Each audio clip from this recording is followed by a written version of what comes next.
Comscore Talks en español. Los desafíos más complejos del ecosistema digital. Bueno, estimados amigos, bienvenidos al nuevo capítulo de Comscore Talks en español, los desafíos más complejos del ecosistema digital. Bueno, mi nombre es Iván Marchant, he grabado varios, creo que estamos en el capítulo número 23 hoy. Para los que no me conocen, soy vicepresidente de Comscore para la región norte de Latinoamérica, Colombia, Perú, México, Centroamérica, etc. Y en este nuevo capítulo, en este nuevo episodio, hablaremos de un tema que en estos días, bueno, en estos últimos años es top, ¿no? Y lo más recurrente a las empresas, como también a todo el público en general le interesa. ¿Qué hacen las compañías con la información que tienen? ¿Cómo la explotan? ¿Cómo pueden sacar provecho de ella en una forma, digamos, inteligente, segura, por todas las restricciones que existen sobre el tema de información personal? El rol que tiene en e-commerce, el rol que tiene, digamos, para mejorar la vida de las personas. Y para platicar de estos temas tengo un invitado que para él es muy tarde, porque estábamos en horario cambiado, está en Europa, está en Bilbao, está en España, y yo desde México, así que tenemos unas cuantas, 7, 8 horas de diferencia. Y es tocayo mío, ¿ok? Iván Herrera Bartolomé, que es Chief Data Officer de Intercorp en Perú, pero ahora por la pandemia desde España. ¿Cómo estás, tocayo? Muy bien, Iván, muchísimas gracias. Gracias por invitarme a participar en este espacio. Y sí, la verdad es que yo normalmente vivo en Lima desde hace 2 años, pero nada, pude venir después de efectivamente 2 años casi, porque teníamos un viaje en mayo para venir a visitar a mis padres. Con la pandemia, pues claramente no pudimos hacerlo. Y Claro. pude venir en diciembre y ahora no he podido volver. Estamos a la espera de ver cómo lo solucionamos. Me siento muy identificado contigo. A mí también, cada una vez al año me toca visitar a mis padres en Santiago. Y tenemos en común que yo viví en Lima también y tengo mis suegros, son limeños también, y realmente una vez por año me tocaba ir por allá. Hace mucho rato que no voy, extraño la comida, etcétera. Así que, pero bueno, la familia, los amigos, pero bueno, estamos en esto, estamos encerrados, estamos desde casa. Yo en Ciudad de México, en Bilbao, y bueno, te agradezco mucho el tema y el tiempo que nos vas a compartir. Lo primero que pregunto, tocayo, es cuéntanos de ti, porque a ver, como un español cayó en Lima, cómo llegó a Latinoamérica y cómo llegaste a Chief Data Officer, digamos, de un grupo tan importante como Intercorp. Yo lo conozco bastante bien, así que por favor aprovecha también, como este es un podcast latinoamericano, que todo el grupo de gente que esté fuera de Lima, que no conoce, bueno, de Perú, que no conoce Intercorp, que cuentes un poco del grupo porque es enorme. Adelante. Mira, pues te cuento un poco. Yo soy ingeniero de telecomunicaciones, estudié aquí en Bilbao. Me gusta mucho la parte técnica, pero cuando acabé la carrera quería formarme en otros ámbitos, ¿no? Desarrollar las habilidades blandas, y me salió la oportunidad de ir a Madrid a trabajar a Deloitte. Y la verdad es que me gustó mucho, disfruté mucho el tiempo que estuve en Deloitte. Efectivamente se cumplieron mis expectativas de desarrollar esa otra parte profesional adicional a las habilidades técnicas, y estuve en Deloitte unos 6 años, algo más de 6 años, y ahí en mitad de la crisis me fui. La verdad que me iba muy bien. Ese año me iban a hacer gerente y la verdad que no entendían, fue bastante... Bueno, nadie lo entendía, no lo entendían mis jefes, no lo entendían mis padres. Y bueno, dejé Deloitte para irme con otro compañero y formamos una empresa, una startup de lo que hoy en día se llama transformación digital, que en ese momento era el año 2000, finales del año 2012. Ah, mira. Apenas se entendía digital y tú querías transformarlo. Creo que todavía no se hablaba de eso. Nosotros habíamos visto que habían salido los iPhones y veíamos que se estaba produciendo una revolución en la forma en la que las personas interactuamos con la tecnología a nivel individual, pero que esa revolución no había llegado al mundo empresarial. Y creíamos que era importante, que había una oportunidad de generar valor juntando tres pilares: la excelencia técnica en el desarrollo, el entendimiento de las soluciones, de las necesidades, perdón, del negocio, para que realmente la solución técnica sea capaz de dar una respuesta a esas necesidades, y algo que nosotros creíamos que iba a ser muy importante, y es foco en la experiencia del usuario, en la creatividad, en que alguien que tiene que interactuar con una pantalla 8 o 10 horas al día, que no lo siguiera haciendo con una interfaz que llevaba sin cambiar 20 años. La pantalla negra, letra blanca, alguna letra verde por ahí. Pero es curioso, ¿no? Llevaban 20 años sin cambiar las interfaces gráficas de la mayoría de los programas, digamos, empresariales, y creíamos que algo tenía que pasar ahí. Y a mí me hace gracia, bueno, nos fuimos, empezamos en España, nos salió la oportunidad de viajar a Colombia para un proyecto, y al final pues nos quedamos en Colombia. Mira. Conocí a mi mujer, nos gustó el ¿Colombiana país. ella? Colombiana, sí. Mira, Sí, ya. sí, me pasó como a ti en Perú, pero en Colombia. Igualito, fácil caemos. ¿Ah? Sí.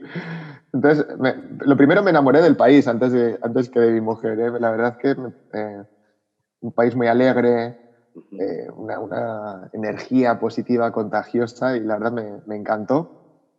Y luego pues también conocí a mi mujer, nos iban bien las cosas, veíamos que si en España había una oportunidad, en Colombia creíamos que la oportunidad era incluso mayor. Y nada, una apuesta de esas que te cambian la vida. Decidimos ahora o nunca. Y, y bueno, después, estando en Colombia, fuimos creciendo en esta empresa.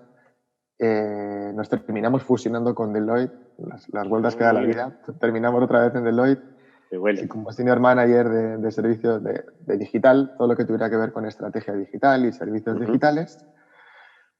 Y ahí hice un máster en Business Intelligence y Big Data, cuando todavía tampoco se sabía muy bien lo que era eso de Big Data. Yo simplemente había escuchado Big Data, y parecía como que empezaba a sonar mucho y que por ahí podría venir otra segunda ola de transformación. De hecho, cuando lo estudié más por la aplicación en el marketing. Yo veía que yo tengo un dicho, que es que más se hace publicidad digital que marketing digital, ¿no? Como que está, en general, mucho más sobreponderado la parte estética y artística del marketing que los números. Finalmente, el marketing es una ciencia, ¿no? Y yo creo que es porque, no sé, las agencias que hacían advertising vieron ahí un nicho y se pusieron a hacer publicidad digital, le llamaron marketing digital, y ahora nos hemos quedado todos con eso. Pero creo que, Claro. en mi opinión, igual que la publicidad es diferente y complementaria al marketing, creo que se quedaron haciendo publicidad digital y ahora adolecemos de buenas prácticas de verdadero marketing digital. Claro. Y nada, bueno, me metí entonces en este mundo, me apasionó, y de ahí tuve la oportunidad de liderar el equipo de Data y Analytics en Everis, en Colombia, y de ahí la oportunidad de integrarme en Intercorp. La verdad, además, fue curioso el proceso, porque cuando me llamaron desde una empresa de headhunters, me dijeron: oye, ¿y este puesto te interesaría? Es en Lima. Y yo, no se me había pasado, nunca había pensado vivir en Lima, no por nada, sino porque estaba muy feliz en Bogotá. Pero me llamó la atención que estuvieran buscando un Chief Data Officer. Dije, uy, pues qué curioso, ¿no? Me parecía algo de otros mercados, de Estados Unidos, ni siquiera en Europa. Y el grupo, al principio no me lo dijeron, después, cuando me dijeron el nombre del grupo, no lo conocía, porque Intercorp es un grupo muy diversificado dentro de Perú, pero poco diversificado geográficamente. Y a medida que fui entendiendo lo que era el grupo y la visión del grupo de ayudar a hacer de Perú el mejor país para formar una familia en América Latina, la verdad es que me fue enamorando, ¿no?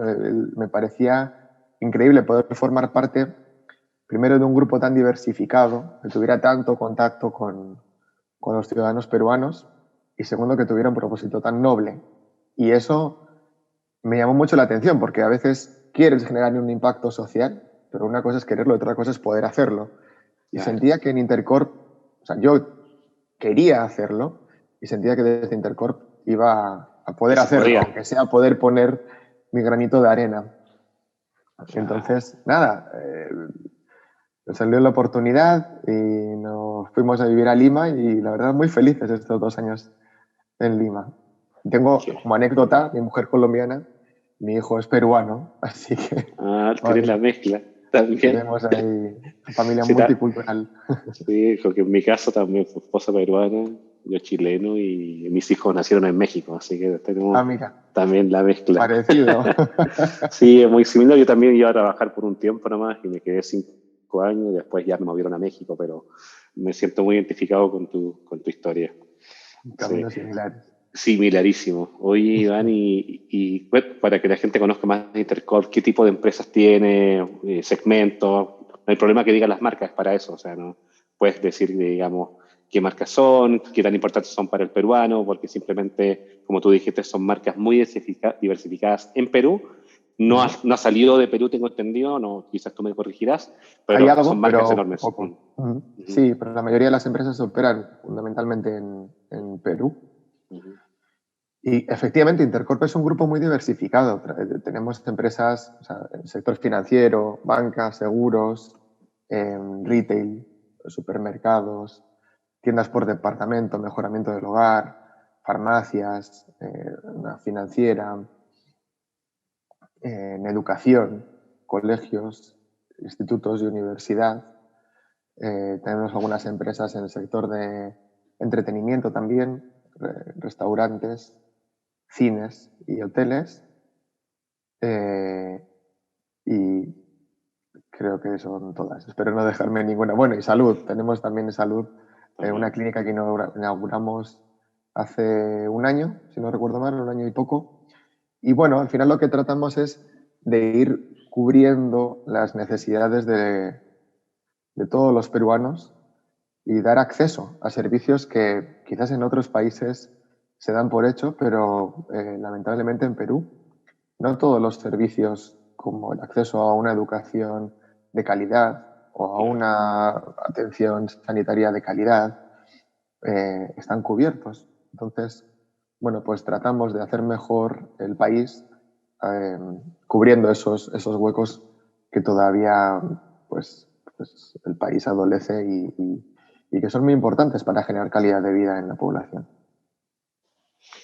Y ahí, imagínate ya entrando un poquito al tema. Yo que viví en Perú, yo me quedaba muy cerca en La Molina, un Plaza Vea, que es parte del grupo, y ahí está dentro del Plaza Vea están los Interbank también, que son del grupo, y así, bueno, temas como dijiste, salud, farmacia, etcétera. Y la primera pregunta que se me viene a la cabeza y creo que a cualquier persona le puede interesar es, ¿cómo se vive ser el Chief Data Officer de una empresa con tantos segmentos de mercado y con tantos niveles de penetración, digamos, porque son empresas, yo les puedo decir que hoy día ya son empresas enormes. Entonces, la pregunta es, ¿cómo se vive la data y qué importancia tiene la data en las distintas industrias donde están? Digamos, y si la gente que está dentro de cada industria, que al fin y al cabo te comparte las ideas y sus visiones, cómo ellos viven la data, si la viven de una forma del mismo nivel, quizás los más emocionados son los de la banca, menos de la salud. ¿Cómo ves tú que estás como mirando ahí de todos los puntos de vista los datos que se están recopilando, que se están manejando? Mira, bueno, pues efectivamente siempre hay diferentes velocidades en un grupo con tantas empresas y claramente los bancos venían haciendo esfuerzos desde hace años. Eh, por una parte, los bancos han tenido mucha más presión.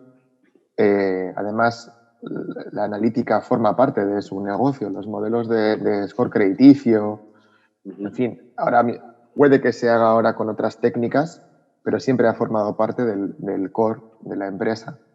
Y además, pues los bancos tienen más presupuesto y Claro. tienen una presión importantísima también, ¿no? Es un sector muy competitivo y quedarte rezagado respecto al resto del mercado puede costar muy caro.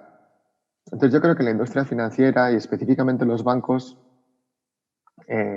Como decía, ya llevan años trabajando en esto y bueno, es algo que está, por lo menos tienen capacidades analíticas, tienen equipos ya multidimensionales, multidisciplinares, perdón, para, para poder explotar su información de forma más sofisticada.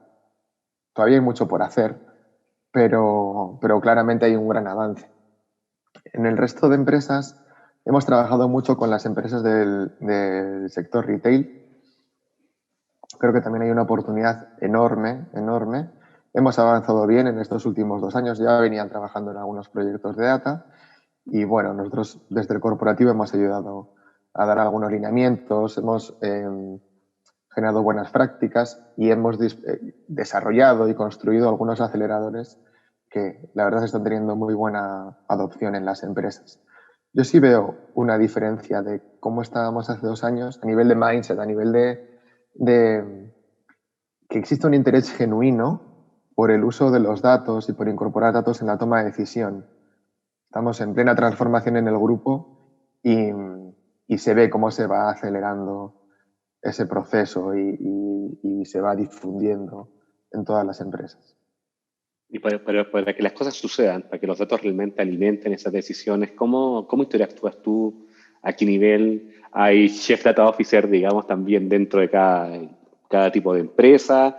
¿Tú te juntas con el CEO? ¿Cómo es tu día a día? ¿Mm? Cada día es un poco diferente, pero sí, no tenemos responsables de datos todavía. Ya. Uh-huh. O sea, en el banco sí, hay una Por el CDO, ADN. Uh-huh. pero en el resto empiezan a emerger champions, digamos, ¿no? En los comités de gerencia, personas que sí están demostrando un interés especial en el uso de los datos. No hay posiciones específicas, como te decía, no hay CDOs o no hay alguien que tenga una responsabilidad exclusiva Uh-huh. del uso de los datos, pero sí empezamos a tener ya personas que como parte de su responsabilidad está impulsar el uso de los datos en la compañía. O sea, todavía son responsabilidades parciales, pero bueno, la verdad es que es importantísimo tener esos champions en las empresas. Hace 2 años creo que no era tan fácil identificarlos y ahora ya tenemos por lo menos, al menos uno de estos champions en casi todas las empresas del grupo. Entonces creo que eso es un gran avance y sí, hablo con muchísima gente, hablo en ocasiones con los CEOs, con los gerentes generales, con gerentes de marketing, gerentes comerciales, gerentes de recursos humanos. Trato mucho con las personas del área de talento porque finalmente queremos generar una transformación y la transformación involucra también transformar hábitos, que es lo más difícil. Siempre digo, tú cuando quieres transformar una empresa, normalmente tienes que transformar tecnología, procesos y personas. Y la tecnología la puedes comprar. Los procesos, quizás puedes contratar a alguna consultora que te rediseñe los procesos. Pero transformar a las personas es algo que no puedes comprar. No puedes salir y de repente cambiar tu plantilla. Es algo que es, para mí, lo más difícil. Creo que ha sido algo que durante los últimos años quizás no se le ha puesto tanto énfasis en general a nivel mundial, ¿no? Creo que mucha gente se ha centrado más en la parte técnica, que es importante y es compleja, pero no debemos obviar la importancia que tiene, o sea, que no vamos a generar impacto o ventajas competitivas sostenibles, en mi opinión, si no transformamos hábitos, si no transformamos mindset, ¿no? Si no hacemos las cosas de una forma diferente. ¿Y este sería el cuello de botella más principal que tienes? ¿El tema de mover a la gente o has visto otros tipos de cuellos de botellas para tener esta cultura de datos que estás tratando de impulsar? Quizás ese es probablemente el más complejo, porque además es más difícil de medir. La parte técnica, como te decía, es difícil, pero de unos años a esta parte, con la aparición de servicios en la nube, yo creo que se ha facilitado mucho. Yo recuerdo algunos proyectos hace años en los que la tecnología todavía no estaba suficientemente madura. Y ahí eso era el principal escollo. Te vas a poner a transformar mindset y hábitos si ni siquiera eres capaz de procesar los datos. Creo que ahora esa curva se ha aplanado bastante y entonces se hace mucho más evidente la importancia de desplegar un plan de gestión del cambio, como en toda transformación. Y quizás una de las partes más difíciles, además, es cuando hablamos de transformación, ¿cómo mides transformación? ¿O cómo mides el impacto que genera una transformación? Eso todavía es algo que no es tan fácil de responder. Que nos lo piden mucho a los Chief Data Officers cuando tú dices, oye, si alguien decide voy a transformar una empresa, voy a transformar la forma en la que opera la empresa, por ejemplo. Y voy a pasar de una cultura más jerárquica, más rígida, a una cultura ágil. Eso implica una inversión enorme. Claro, si alguien te pregunta, ¿y cuál es la rentabilidad de esa transformación? Es bien difícil, o sea, es algo un poco más cualitativo. Yo pienso que voy a ser más ágil en tomar decisiones, voy a romper silos entre áreas, voy a facilitar la innovación. Sí, pero ¿cómo? Ya. Sí, pero ¿cuánto valor económico me has traído en el año 1 de la transformación? No sé, porque no puedo compararlo. No puedo comparar cómo serían mis resultados con una forma de trabajar versus la otra. Porque en el momento que empiezo a transformarme ya estoy dejando una, ¿no? Y hay tantos factores externos que te condicionan que ¿cómo lo mides? ¿Mido mis resultados frente a los del año pasado? Pues es otra empresa, claro. Claro. Sí, es que este año con el coronavirus al final hay empresas que haciendo lo mismo les puede haber ido mejor y otras peor. Y simplemente, claro, pero ¿cómo te comparas contra tu otra versión de ti mismo? Pues no lo tienes, ¿no? Entonces, yo creo que ese es el gran dolor como Chief Data Officer yo me considero un agente de cambio y el gran dolor es a veces el cómo cuantificar el impacto de esos cambios. Porque en buena medida nos lo piden. Creo que el mercado todavía se pide mucho, oye, pero ya, ¿y cuánto valor estamos generando? Y estamos gastando esto. Y sí, tenemos que tener un ojo puesto siempre en el largo plazo y otro en el corto plazo y tratar de medir algunas cosas, lo que es más fácil de medir. Pero lo que es más transformacional es lo que es más difícil medir. Y balancear eso creo que es complicado. No, imagínate. Y también de haber gente quizás más aversa al cambio que otros, más elásticos, menos elásticos, y eso, bueno, también es difícil de medir. Quizás la felicidad del empleado, la seguridad, el miedo de perder su empleo, porque quizás con inteligencia artificial se pueden hacer parte de los que está tomando decisiones hoy día, a la antigua. ¿Sí, no? Es una locura. Hombre, y que es difícil incluso asumir, oye, la empresa es más jerárquica o menos jerárquica. Bueno, claro. Podemos llegar a un consenso, pero si decir, oye, pero nuestra empresa ¿usa datos o no usa datos? Nadie te va a decir que no usa datos. ¿No? Datos tenemos un montón de datos. Y finalmente, efectivamente, hay un montón de datos, en general en todas las empresas. Otra cosa es que esos datos estén fluyendo en el tiempo adecuado y con la forma conveniente y con la granularidad necesaria a las personas que tienen que tomar las decisiones operativas, que son el 85 o el 90% de las decisiones de la empresa. Entonces es un poco difícil. Toda transformación empieza por asumir que tienes que transformarte. Y es un poco duro asumir que que no estabas tomando decisiones de forma adecuada o que no disponías de los datos necesarios, ¿no? Entonces creo que es un proceso que genera una situación un poco defensiva en nuestra mente como gerentes en general. Y dijiste algo súper importante, porque el gran fin de los datos, y estas son empresas grandes y chicas, tú estás viviendo en un mar de datos de todos los clientes que tienen distintas industrias de Intercom en Perú, pero incluso para una empresa pequeña, tener los datos y no analizarlos, no entenderlos, no masajearlos y no, digamos, sacar aprendizajes de ellos para tomar decisiones, creo que es uno de los pecados más grandes. Y de ahí se han tomado quizá muchas decisiones que son estomacales en vez de decisiones que son basadas en datos. Y ahí creo que ahí es donde tú apareces frente a tu público, ¿no? Sí. Eso es como cruzar la calle, lo escuché alguna vez, tomar decisiones sin datos es como cruzar la calle con los ojos, sin mirar a los lados. Claro, Entonces, claro. puede que no te pase nada.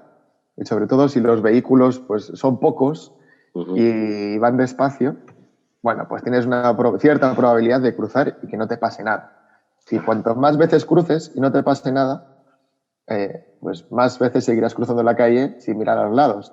Claro. La estadística dice que en algún momento lo más Te van a atropellar. probable es que te atropellen. Lo más probable es que te atropellen. Claro. Pero mientras tanto, pues todo va bien. Y si pensamos en los vehículos como si los cambios que se producen en el mercado, imagínate la velocidad a la que hoy en día se producen los cambios en el mercado. O sea, es casi un suicidio cruzar esa calle sin mirar a los lados. Claro. Para mí, quizás eso es una forma graciosa de decir, oye, la probabilidad de que te atropellen cada vez es mayor. Claro, claro. Y en estos tiempos peor todavía. Oye, Iván, de las cosas que creo que nos impactó más en Latinoamérica y en Perú, creo que fue de los más impactados, es cómo de repente la pandemia nos pilló con los brazos arriba esperando la transformación digital, la aceleración del e-commerce, etcétera. Y ustedes justamente son grandes, digamos, jugadores dentro del e-commerce en Perú. Justamente se esperaba quizá una rápida atención en su momento de los supermercados, por ejemplo. En tu caso lo sabía. Vivanda de ustedes también, ¿no? Eso es lo que me acuerdo. Sí. También para el tema de e-commerce, la gente que no quería salir, de repente se encontraron con una demanda al techo y de repente dijeron, ¿qué hacemos con esto? ¿Cómo se vivió por dentro esa experiencia y cómo, desde el punto de vista de los datos, se fueron, digamos, acostumbrando a esta nueva realidad y respondiendo a esta nueva demanda? ¿Cómo lo viviste? Mira, claro, es que efectivamente cuando hablamos de un e-commerce, lo que todo el mundo ve es una página web o una aplicación móvil. Y bueno, eso si está bien hecho, soporta, o sea, debería ser capaz de crecer con el tráfico y absorber el tráfico sin ningún problema. El problema es todo lo que hay detrás. Los procesos logísticos no escalan tan fácilmente. Entonces ahí el problema es que hubo una disrupción en la cadena por una parte, en la cadena de abastecimiento, que esa sí, con el uso de los datos, por suerte llevamos ya varios meses trabajando en un proyecto precisamente en supermercados, y eso facilitó que todos los días, a primera hora de la mañana, a las 8 de la mañana, se pudieran tomar decisiones orientadas a cómo garantizar que nuestros clientes pudieran, cuando fuesen al supermercado, encontrasen por lo menos un mínimo surtido, pues, viendo cómo estaba evolucionando las compras del día anterior, porque además esto iba por olas, ¿no? La crisis del papel higiénico, luego de las latas de conserva. Entonces, ¿cómo vas viendo cómo va rotando los productos para garantizar que haya al menos un producto dentro de cada categoría cuando lleguen los clientes? Claro. Entonces, esa parte se consiguió, digamos, hubo una adaptación muy rápida por parte de los equipos comerciales y sí, puedo decir, apalancados en el uso de los datos, precisamente de ese proyecto que habíamos trabajado conjuntamente, porque si no, habría sido prácticamente imposible tener la información con esa velocidad y con el nivel de detalle con el que podían hacer esos análisis. Entonces, eso es uno de los ejemplos. No sabemos cómo hubiera sido la gestión de la pandemia sin ese proyecto, pero sin duda no habría sido la misma. Y luego la gestión del e-commerce ya ni siquiera es algo que puedas solucionar solo con datos, porque cuando el problema es físico, es que no tengo suficientes vehículos para hacer llegar los pedidos a los clientes. Imagínate, eso se disparó. Última milla. Y bueno, sí, la entrega de última milla. Entonces ahí también hubo, y no te pasa solamente a ti, pasa a todas las demás empresas. Entonces todos están al final peleando por una serie de recursos que son escasos y que no tienen forma de crecer en ese momento.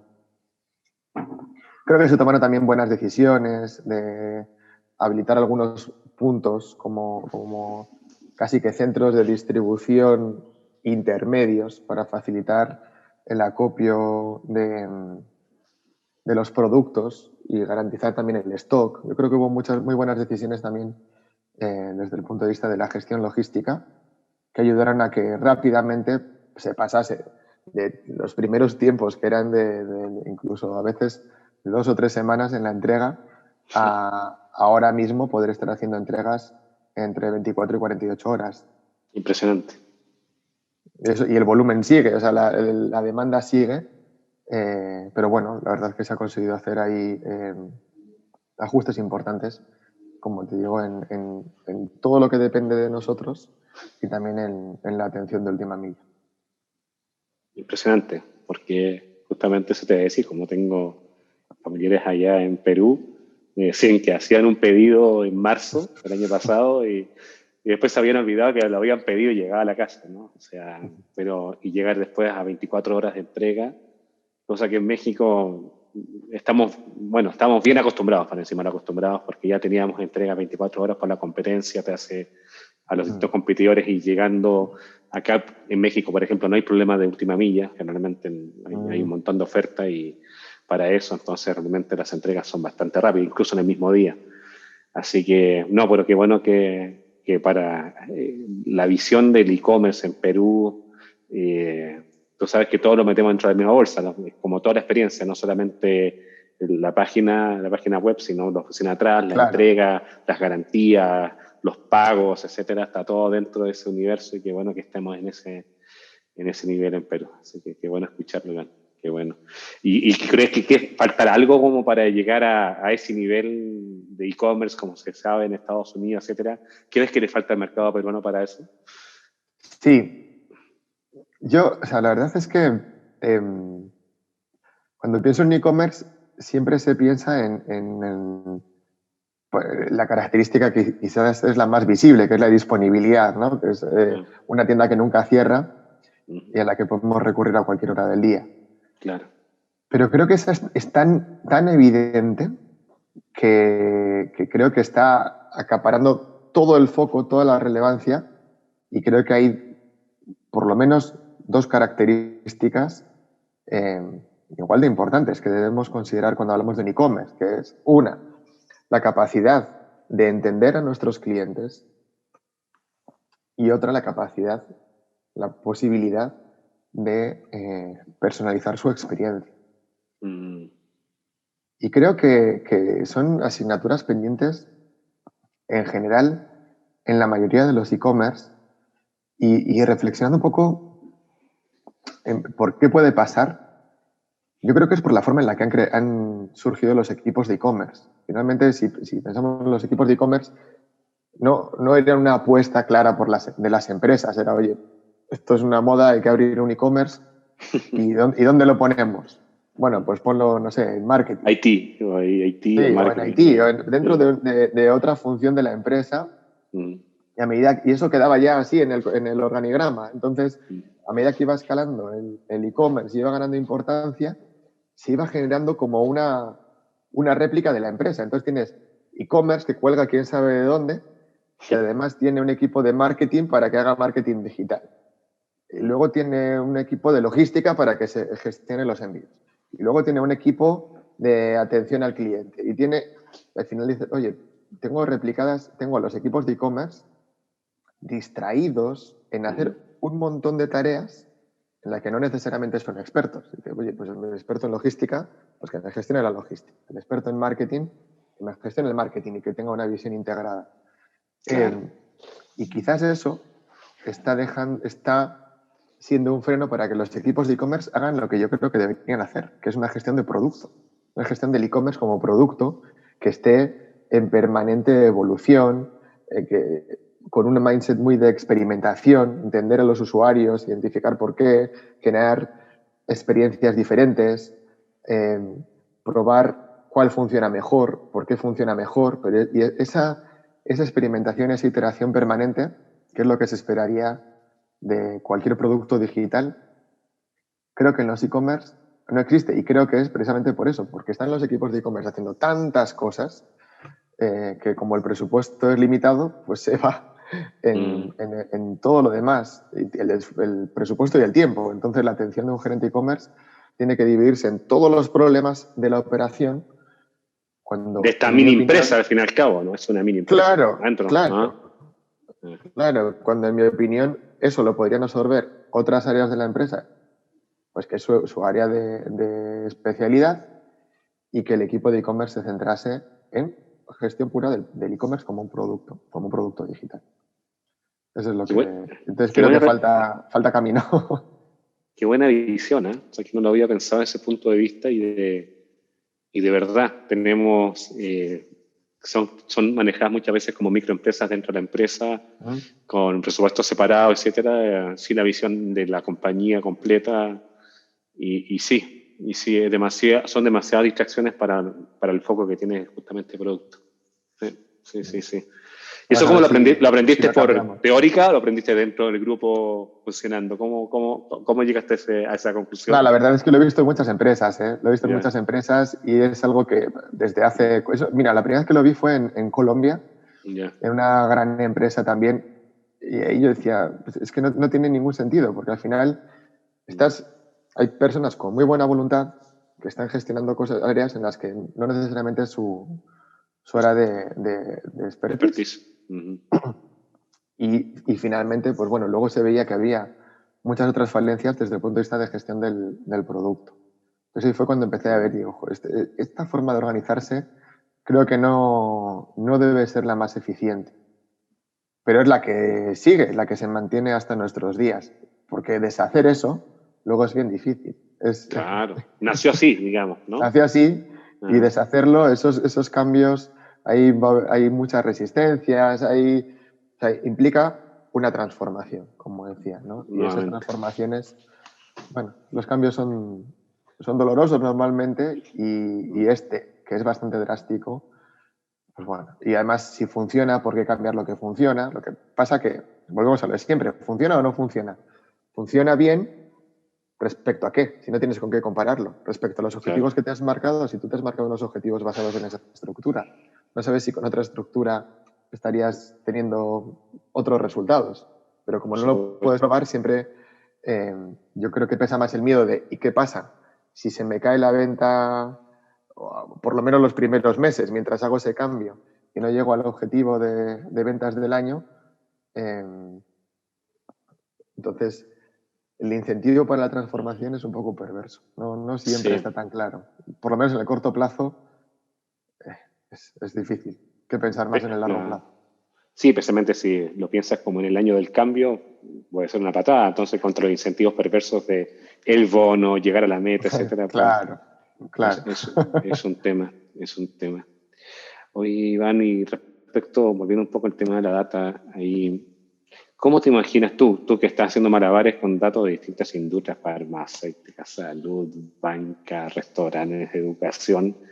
¿Cómo te imaginas que debería ser, como CDO, la plataforma de datos del futuro para que realmente sea de valor y apoyo a la toma de decisiones de la empresa? Bueno, hay que ver qué entendemos por plataforma de datos. Si lo entendemos de la forma más genérica, debería ser algo que facilite dos cosas. Por una parte, el uso de los datos para poder generar impacto, como decía, ¿no? y que todos los colaboradores puedan tener acceso a la información que necesitan con la calidad pues, adecuada y en el momento oportuno. Pero por otra parte, no podemos dejar de lado la protección, la seguridad de esa información, la privacidad de los datos de nuestros clientes. Entonces, nosotros, de hecho, estamos desarrollando nuestra propia plataforma de datos. Llevamos casi año y medio trabajando en eso y es algo, lo mismo, lo trabajamos como un producto y siempre lo estamos iterando. Entonces, nos hicimos esa pregunta. De hecho, cuando yo llegué al grupo, ¿cómo es la plataforma de datos del futuro? Y una de las características que tiene que tener es facilitar el descubrimiento de datos. Si yo soy un colaborador de cualquier empresa del grupo y quiero hacer un análisis pues lo primero que necesito son datos. Entonces debería ser tan fácil como buscar algo en Google. Entrar a un buscador, escribir qué datos quiero y ver pues, que me salga un listado de las fuentes de datos de la empresa que coinciden con lo que yo he buscado. Si yo quiero ver información de clientes, pues busco clientes y ver, oye, qué información tengo de clientes.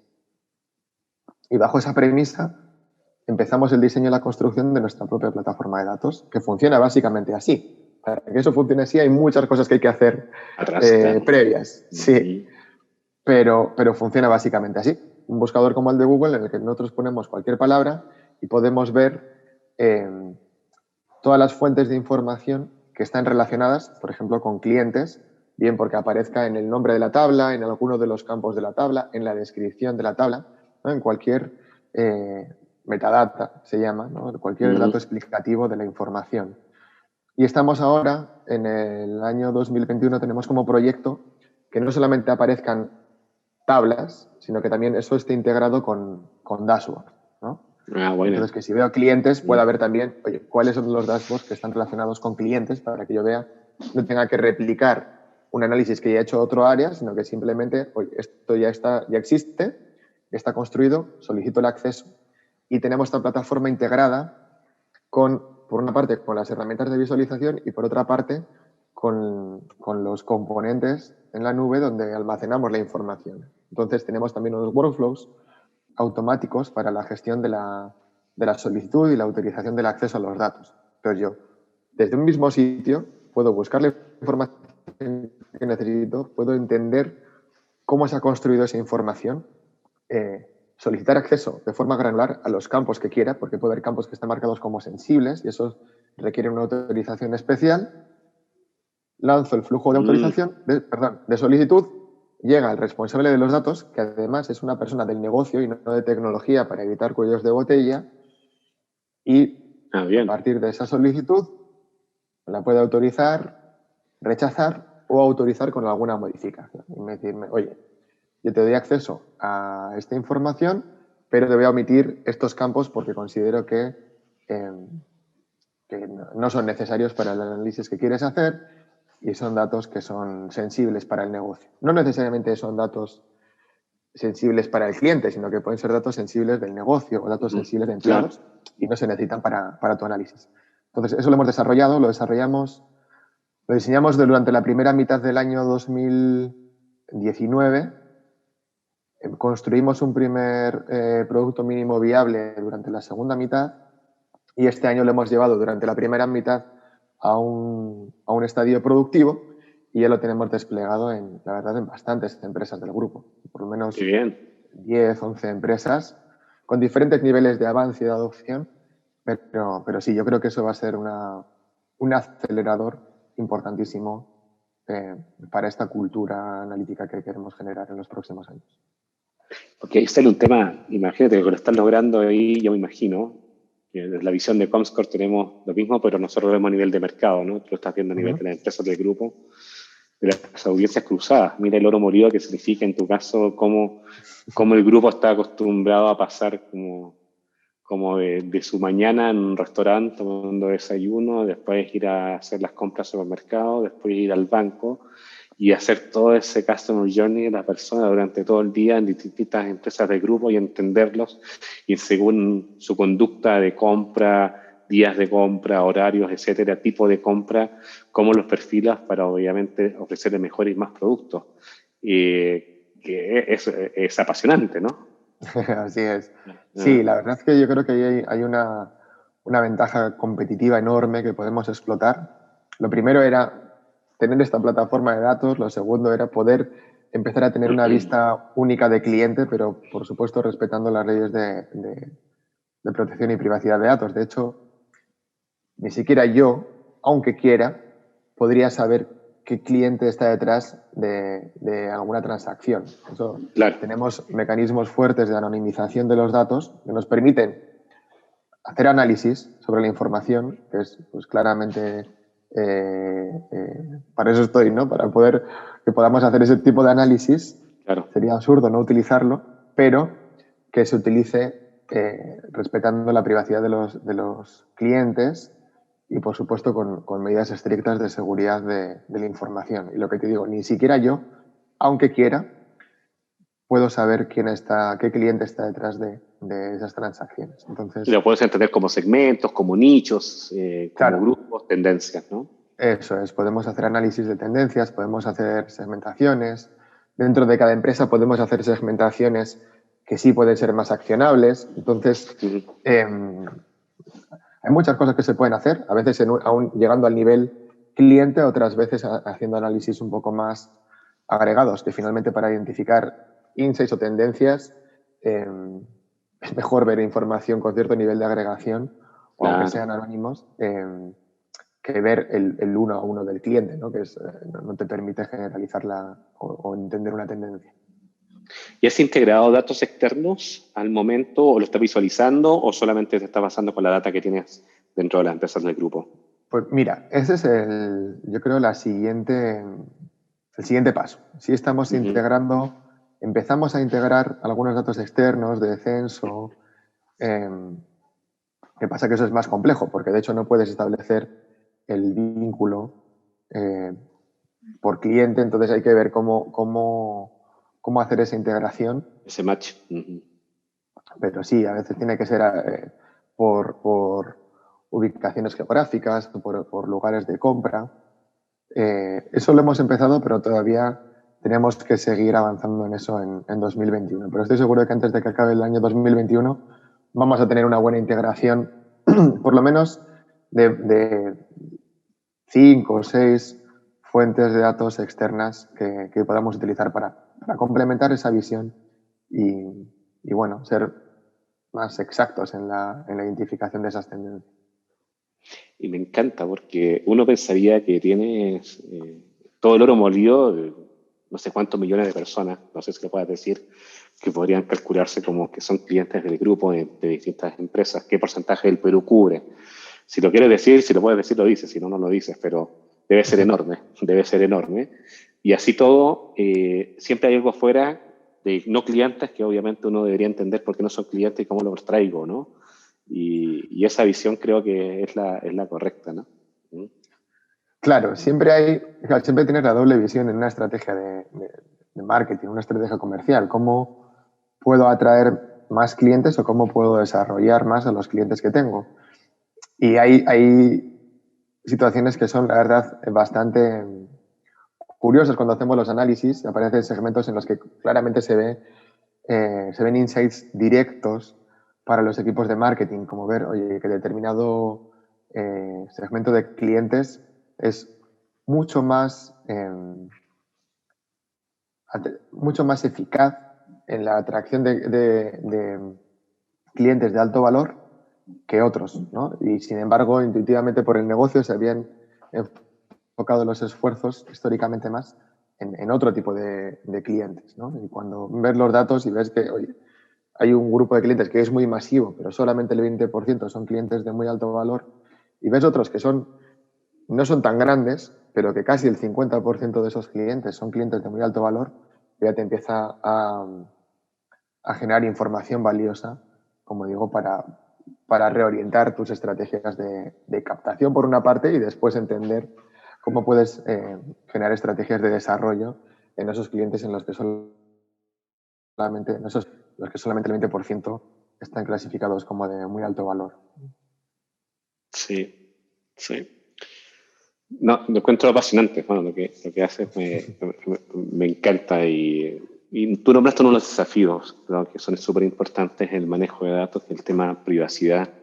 Y quizá en Latinoamérica estamos siempre mirando lo que está pasando afuera, ¿no? Está GDPR en Europa, está la ley de California, algo está pasando en Brasil. ¿Cómo, para que entendamos el resto de Latinoamérica, cómo está el contexto de las conversaciones sobre confidencialidad de los datos, data personal, etcétera, en Perú? ¿Cómo te has sentido tú que venías bueno, España, Colombia, Perú? ¿Qué ves? ¿Está atrasado? ¿Hay buenas conversaciones? ¿Hay preocupación? Yo creo que hay una preocupación genuina por cumplir la ley, no solo por cumplir la ley, sino por el respeto debido a nuestros clientes y a la privacidad de sus datos. Creo que a nivel regulatorio, Perú ha heredado de alguna forma una buena parte de la legislación española, que es una de las más restrictivas del mundo. Creo que no es el único. Colombia, también otros países de América Latina se han basado mucho en la Ley de Protección de Datos española, que también fue pionera en su momento y, como digo, es bastante restrictiva.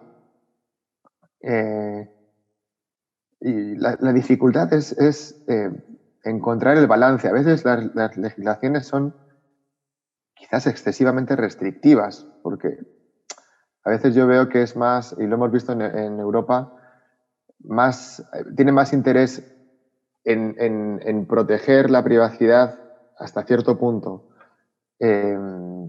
los gobiernos y los parlamentos que los propios ciudadanos, ¿no? Yo me recuerdo, ahora en Europa navegas por Internet y en todas las páginas que navegas te sale un aviso de que tienes que aceptar el uso de cookies. Y recuerdo que había un meme que salió hace años, una manifestación, y cambiaron el eslogan de la pancarta, pues sí, aceptamos las cookies, no nos pregunten nunca más. No quiero saber más.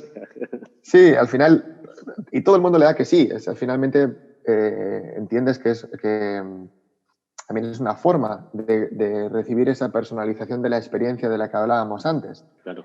Entonces, si para mí me está generando un beneficio, pues ya todo el mundo le da así. Además, todos estamos en Facebook, en LinkedIn, en diferentes redes sociales.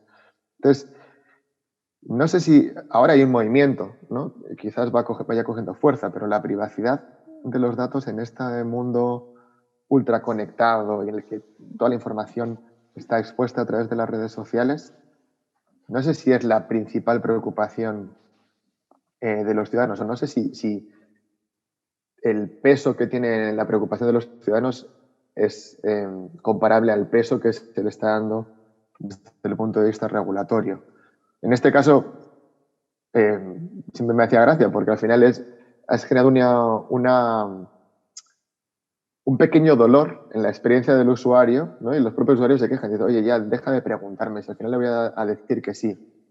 Y finalmente, pues eso viene desde una imposición regulatoria que no sé realmente cuál es el efecto que tiene o el valor, hablando del impacto que hablábamos antes, no sé cuánto dinero público se ha utilizado para llegar a esa regulación.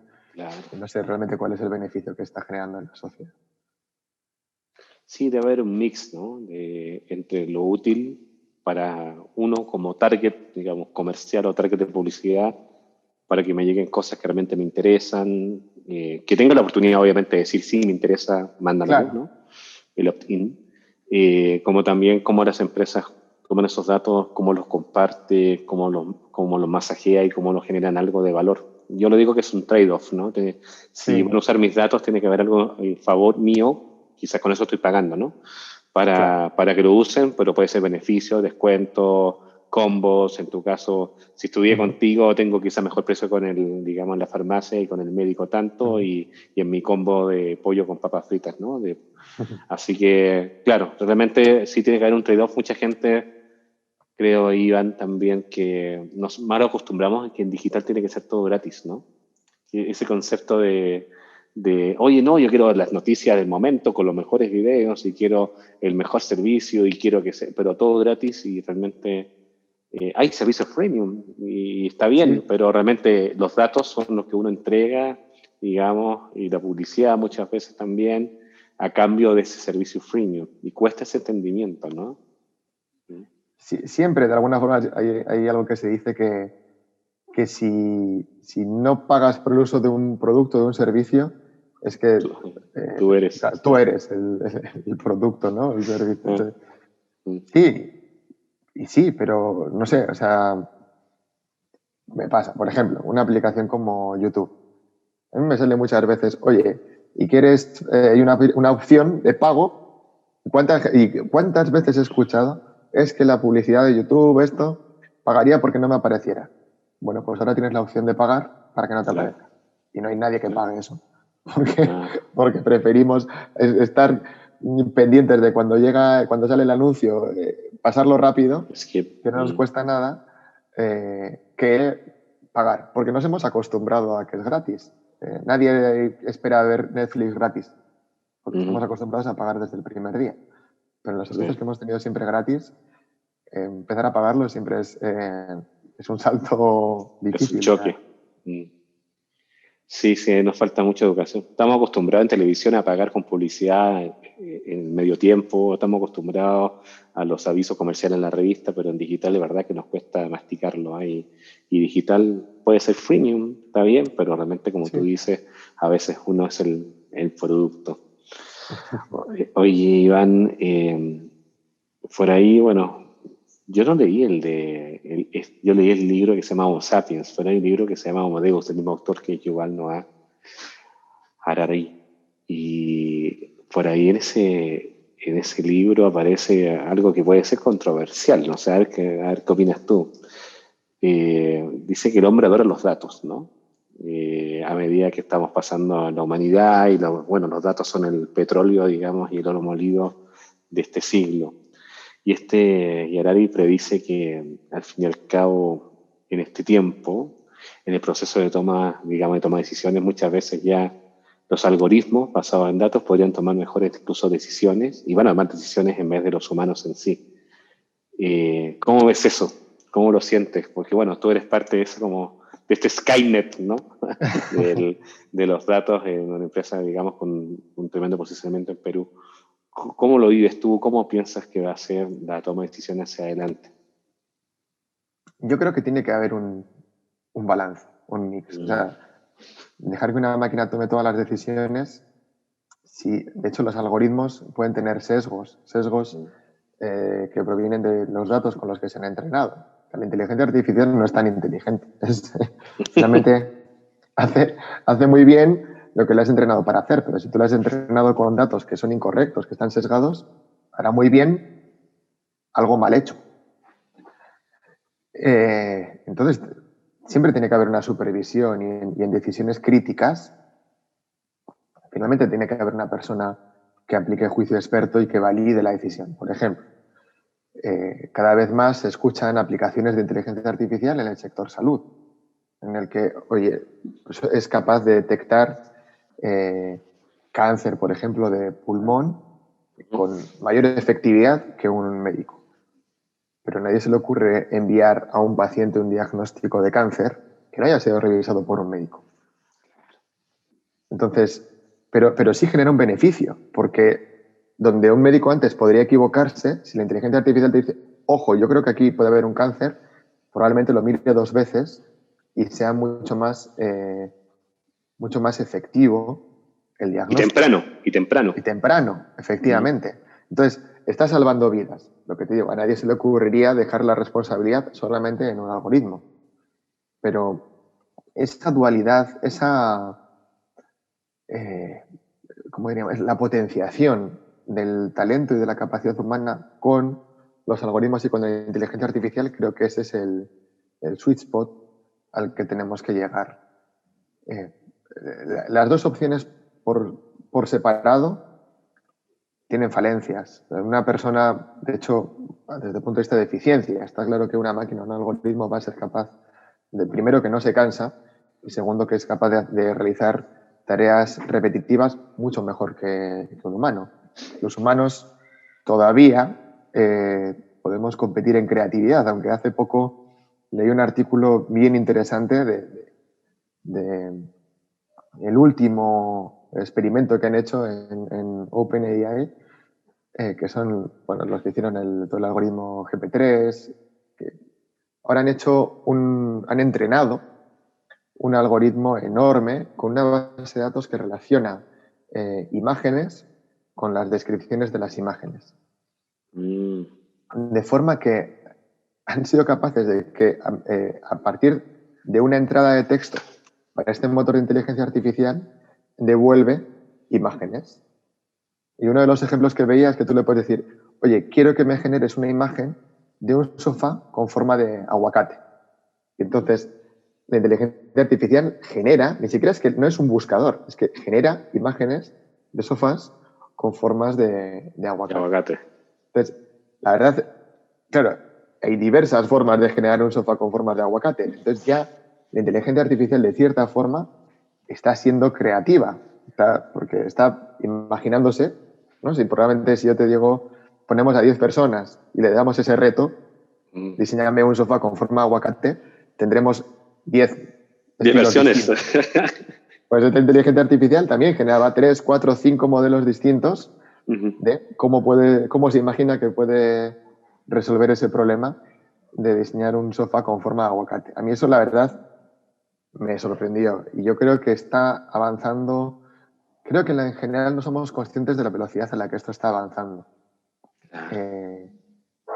Y a la vuelta de la esquina esto se volverán capacidades que serán accesibles por todos. Entonces, las personas pensábamos que en el ámbito de la creatividad las máquinas nunca iban a poder competir con nosotros.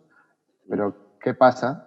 Por ejemplo, en publicidad se lleva mucho que tienes la dupla, ¿no? El diseñador y el creativo. Claro. ¿Qué pasa cuando el creativo pueda introducir sus ideas en una aplicación y le devuelva diferentes creatividades? Claro. Pues a lo mejor ese rol de diseñadores, esos roles creativos que pensamos que nunca iban a estar o iban a ser los últimos en verse amenazados por la inteligencia artificial, parece que tampoco se van a salvar de esto. Totalmente. Pero hay que ver la parte buena, hay que ver probablemente de esas ideas, luego el diseñador lo que haga es tomarlo como sugerencias y mejorarlo, ¿no? Y yo creo que hay muchos servicios que tenemos ahora mismo a nuestra disposición basados precisamente en eso, en cómo las máquinas pueden ayudarnos a ser mejores, a entregar mejores resultados en lo que hacemos. No necesariamente sustituir. Mientras se use para bien, que es el tema, ¿no? Como siempre. Efectivamente. Más que el hecho de si los algoritmos nos van a reemplazar o no, o si estamos dándoles demasiada responsabilidad o demasiada credibilidad, el reto está nuevamente en las personas, en cómo las personas utilicen ese poder. Los algoritmos no son ni buenos ni malos, pero las personas sí podemos tener intereses, digamos, más o menos, no sé cómo decirlo, pero éticos. Éticos. Quizás, ¿no? Entonces ahí es donde está el reto. ¿Cómo formamos ciudadanos éticos para que utilicen la inteligencia artificial de forma que genere beneficio para la sociedad y no beneficio solamente para unos pocos o incluso perjuicios, ¿no? Claro. Para la sociedad? Sí, apasionante. El reto apasionante. está en nosotros. Como te decía, el mayor reto siempre está en las personas. Totalmente. Full de acuerdo. Oye, Iván, bueno, ya llevamos más de una hora hablando, mira cómo se pasa rápido. Sí. Y tienes que ir a acostarte más encima porque allá es noche, pero... Tengo que ir a la siguiente reunión, esto no tan fácil. A ver, Iván, para ir terminando, cuéntanos a toda la gente que esté interesada en este mundo del dato, ¿cómo tú te mantienes al día para ir aprendiendo cosas que puedas aplicar dentro de la empresa donde trabajas? ¿Qué le recomiendas a la gente? Mira, pues nuevamente es un reto porque hay tanta información que se genera hoy en día que poder elegir a qué le dedicas tiempo ya es cada vez más difícil. Yo, bueno, aparte de formación formal y hacer algunos cursos, que era lo que más hacía antes, ahora en estos últimos 2 años tengo que elegir muy bien ¿Qué batallas pelear? Sí, cursos, sí, que sean cosas concretas, muy precisas, muy al grano. Leo bastantes artículos, realmente todas las semanas leo por lo menos 2 o 3 artículos, libros. Lo que pasa que si ya es difícil la conciliación entre el trabajo y la autoformación, mi hijo tiene 1 año y 7 meses, entonces imagínate, más difícil. Desde que nació mi hijo ya es la cuadratura del círculo. Bueno, ahí tengo 3 libros empezados que espero poder terminar este año. Ahora, como que empiezo uno, veo otro, como que me puede el interés de empezarlo y tengo que ver si este año los puedo acabar. Y más eso, shots, algunos vídeos, por ejemplo, la revista CDO Magazine, me llegan frecuentemente vídeos de de otros compañeros, de otros Chief Data Officers en diferentes partes del mundo y veo un poco los que me llaman la atención. Son vídeos cortos, 10-15 minutos, entonces aprovecho para entender lo que se está haciendo, asistir de vez en cuando a algún congreso, por lo menos 2 o 3 veces al año y estar en contacto con otros grupos de Chief Data Officers, como hacemos en Sirio Latam, compartirnos experiencia, qué nos ha funcionado, qué no nos ha funcionado. Creo que eso también es muy enriquecedor y una forma de mantenernos actualizados. Y mucho LinkedIn. La verdad, yo todos los días entro en LinkedIn y ahí hay contenido que otras personas han ido curando, ¿no? Generalmente lo que cada uno postea es porque le ha parecido interesante. Claro. Entonces me aprovecho de esa inteligencia social para identificar artículos interesantes y bueno, luego dentro de todo eso siempre voy guardando algunos y trato de irlos leyendo. Los que no tengo tiempo de leer, me los voy dejando guardados en el navegador y cuando tengo un momento siempre voy repasando y reviso a ver qué se me ha quedado pendiente. Está buenísimo. Buenos consejos ahí. Súper buenos consejos. Oye, y la última, esta sí que es la última pregunta. ¿Qué es lo que más te apasiona de lo que estás haciendo? Y también considerando la época que estamos viendo de quizás media pandemia, para no decir fin de pandemia, media pandemia para adelante. ¿Qué es lo que más te apasiona como proyecto de datos de los próximos 12 meses con Intercorp? La verdad es que tenemos un plan bien ambicioso para este año. Uh-huh. Pero quizás si tuviera que elegir uno de todas las iniciativas que tenemos es el reto de lograr que todas las empresas terminen el año con una estrategia de Data y Analytics. Es un reto enorme por la complejidad de generar una estrategia de Data y Analytics y por el alcance, ¿no? Tener que hacerlo en todas las empresas del grupo. Todavía no sé muy bien cómo lo vamos a hacer, estamos viendo cómo empezamos y después tendremos que ver cómo aceleramos. Pero siempre hablar de datos, de analítica y de estrategia, creo que es una combinación apasionante. Así que la verdad es un proyecto que estoy deseando empezar y creo que además va a ser bien transformador para todas las empresas del grupo, ¿no? Tener un norte claro de cuáles deberían ser sus prioridades en este ámbito de Data y Analytics y que estén apalancadas, que estén bien alineadas al plan estratégico de cada empresa y cómo estas capacidades pueden acelerar la consecución de sus objetivos estratégicos. Creo que va a ser un proceso apasionante, sin duda. Como dicen en Perú, hay chamba. Así que, hay chamba. Sí. Hay chamba. Tengo la suerte de trabajar en algo que me apasiona, así que la verdad es que me siento muy afortunado. Sí, aparte, como te digo, con todos los juguetes que tienes a nivel de industria, distintos tipos de clientes, más apasionante aún, como a mí me apasionan todos los datos que vemos a nivel de industria distintas por los paneles que tenemos en Comscore, así que también me siento ahí como niño chico cuando aparecen cosas nuevas, así que sí, te entiendo la pasión, justamente, y la comparto. Somos muy afortunados, no hay tanta gente que lo pueda decir. Sí. Iván, bueno, primero, gracias por la paciencia de la hora, porque es súper tarde para ti. Valoramos mucho tu tiempo, valoramos mucho la simpatía, valoramos mucho que nos compartas, que nos enseñes lo que estás viviendo tú. Creo que muchas empresas en Latinoamérica están recién partiendo para entender cómo aprovechamos los datos de una manera inteligente, cómo los analizamos, cómo tomamos acción con ellos. Y lo que estás haciendo, bueno, en Intercorp, de verdad que brilla y qué bueno que hayas accedido a estar en nuestro podcast. No sé si aprovecha de mandarte tu despedida.